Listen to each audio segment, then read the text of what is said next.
Dex? Você não vai acreditar no dia que eu tive. Acontece que o Gil é um mentiroso filho da puta. Ele veio aqui fazer um acordo suspeito de negócios. E quando eu fui ver o que era, ele me expulsou do banco. Arrombado! Peraí, como é que você me achou aqui? Eu fui no apartamento do Gil e...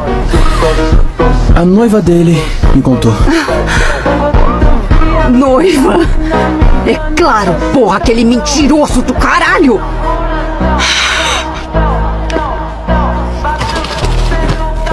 Aí, era meu.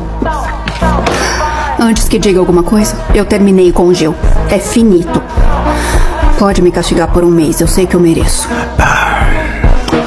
Que bom que está a salvo. Mas chega de namorar caras mais velhos. Nunca mais, você entendeu? A gente não pode mandar no coração, pai. Mas eu vou.